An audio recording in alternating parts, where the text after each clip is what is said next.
اس لیے امریکہ چائنا نہ ایران نے ایک بات اور کی ہے، جو جوائنٹ شپنگ ایکسرسائزز ہو رہی ہیں کراچی میں، جس میں 4 جہاز ایران نے بھی بھیجے ہیں، جس میں چائنا کے بھی جہاز ہیں، جس میں رشیا کے بھی جہاز ہیں، جس میں ٹرکی کے بھی جہاز ہیں. تو یہ ایک نیا گروپ جو ہے امریکہ کے خلاف وہ بنتا سامنے نظر آ گیا، جس میں ٹرکی ہے، جس میں چائنا ہے، جس میں رشیا ہے، جس میں پاکستان ہے، اور جس میں ایران بھی ہے. میں ایران کو اس سے آؤٹ نہیں کرتا. اوکے، اس میں انڈین جو ابھی موومنٹ ہوئی ہے اس میں اس کو اندازہ نہیں ہے کہ وہ کس کے اگینسٹ موو کر رہا ہے. مطلب سپوز پاکستان پہ اگر وہ اٹیک کا یا وار پلان کر رہا ہے تو اس کو آئیڈیا نہیں ہے کہ وٹ وی ہیو، مطلب ہماری آرمی کیپیبل ہے، ہمارے پاس ویپنز ہیں یا نیوکلیئر ٹیکنالوجی ہمارے پاس ہے، تو ہم کیا ریسپانس دے سکتے ہیں. یہ اس کو آئیڈیا نہیں ہے بالکل انڈیا کو. نہیں، انڈیا کو آئیڈیا ہے، لیکن انڈیا کی ڈیزائنز کیا ہیں.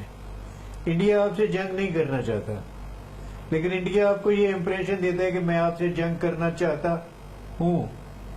اور انڈیا کی ساری پلاننگ اسی بیس کے اوپر ہے کہ پاکستان کو تنہا کر دیا جائے، پاکستان کو ایک ٹیررسٹ اسٹیٹ ڈکلیئر کروا دیا جائے.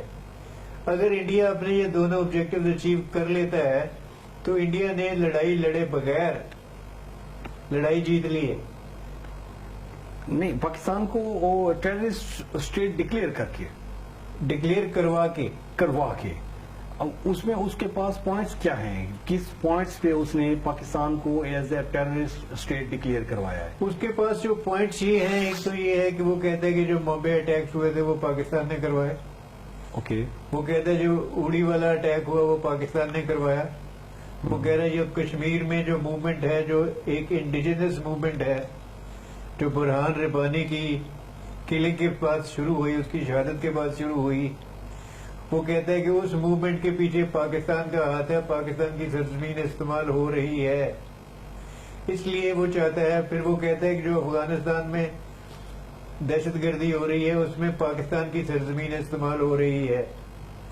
ان ساری چیزوں کو ملا کے انڈیا یہ کہتا ہے کہ پاکستان کی جو اسٹیٹ ہے وہ ڈائریکٹلی یا انڈائریکٹلی انوالو ہے ان پروموٹنگ ٹیررزم، اور وہ دنیا میں یہی تھیم جو ہے وہ سپریٹ کر رہا ہے. لیکن افسوس کی بات یہ ہے کہ اس تھیم کو کاؤنٹر کرنے کے لیے پاکستان کچھ نہیں کر رہا. ایکچولی حقیقت یہ ہے کہ یہ ساری ٹیررزم جو ہے یہ انڈیا پروموٹ کر رہا ہے. انڈیا بلوچستان میں ٹیررزم پروموٹ کر رہا ہے. کلبھوشن جادو پکڑا گیا، وہ اس کی سب سے بڑی مثال ہے. اس کے بعد جو کشمیر میں مقبوضہ کشمیر کی آبادی لاہور سے زیادہ نہیں ہے، لیکن مقبوضہ کشمیر میں انڈیا کی 7 لاکھ فوج ہے، پاکستان کی پوری فوج 5 لاکھ ہے. اگر 7 لاکھ فوج کو آبادی کے اوپر ڈیوائیڈ کیا جائے تو 16 آدمیوں کے اوپر انڈیا کا ایک سپاہی آتا ہے. کشمیر میں 16 آدمیوں کے اوپر انڈین آرمی کا ایک سپاہی جو ہے وہ موجود ہے اس میں. جب اتنی فوج موجود ہے مقبوضہ کشمیر میں تو پھر یہ کیسے پاسبل ہے کہ پاکستان کی طرف سے انفلٹریٹر جا کے ان کے فوجی کیمپس کے اوپر حملہ کر کے ان کے بندے مار کے واپس بھی آ جائیں. یہ ساری چیزیں جو ہیں اس کو دنیا نہیں مان رہی، لیکن انڈیا چاہتا ہے کہ دنیا مانے. انڈیا کا تھیم یہ ہے، ہٹلر کے ایک منسٹر تھے، اس کا نام تھا گوئبلز. اس کا پرنسپل یہ تھا کہ ایک جھوٹ کو اتنی دفعہ بولو کہ وہ سچ لگنے لگے، کہ جھوٹ سچ لگنا نظر آ جائے.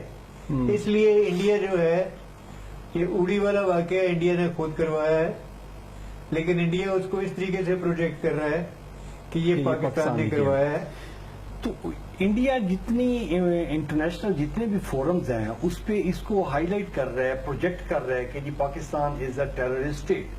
تو اس کے کاؤنٹر کرنے میں ہمارے جو فورن منسٹرز ہیں یا پرائم منسٹرز ہیں، یہ اپنی لابینگ میں کسی کے ساتھ کوئی انہوں نے لائزان کیا ہے کہ جی یہ ایکچوئل پروجیکشن ایکچوئل پکچر یہ ہے، یہ جھوٹ بول رہا ہے کسی پلیٹ فارم پہ ہمارے؟ ایکچولی یہی پرابلم ہے اپنی کنٹری کا. ہوا یہ ہے کہ ایک طرف سے مودی کا بیان آتا ہے اس کا جواب دیتے ہیں جنرل راحیل شریف. ہونا یہ چاہیے کہ مودی کا جو بیان آئے اس کا جواب دے پرائم منسٹر نواز شریف صاحب. نواز شریف صاحب بیان نہیں دیتے, اس یہ کا تو پھر جواب بھجوا دیتے ہیں. نہیں دیتے, پھر فوج کو وہ بیان دینا پڑتا ہے کیونکہ وہ بیان دینا ضروری ہے. تو اب اس ساری چیز کو ایڈریس کرنے کے لیے ہونا یہ چاہیے کہ ہماری فورن پالیسی بہت اگریسولی کام کرے, لیکن ہمارا فورن منسٹر ہی نہیں ہے فورن پالیسی اگریسولی کیسے کام کرے.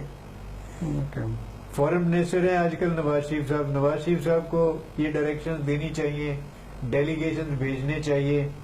میری تو ایک اور پرپوزل ہے اس ساری بات کے اوپر کہ اس لڑائی کو سارے ملک کو اکٹھے ہو کے لڑنا چاہیے.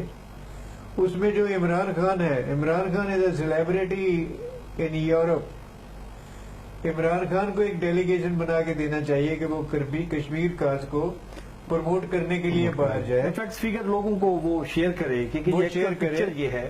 پھر عمران خان کو یہ ٹاسک دینا چاہیے کہ وہ جا کے لوگوں کو بتائے کہ ٹیررسٹ کنٹری ہم نہیں ہے, انڈیا ہے. پھر دوسری بات جو مشاہد حسین سید ہے اس میں اتنی کیپیبلٹیز ہے, اس کو ایک ڈیلیگیشن بنا کے دینا چاہیے. آصف علی زرداری صاحب جو ہیں اس کے امریکہ کے ساتھ اچھے کنیکشن ہیں, ان کو امریکہ کی طرف موو کرنا چاہیے. جنرل مشرف کے دنیا میں کنیکشن ہیں, ان کو استعمال کرنا چاہیے. لیکن یہ ساری چیزیں نہیں ہو رہی.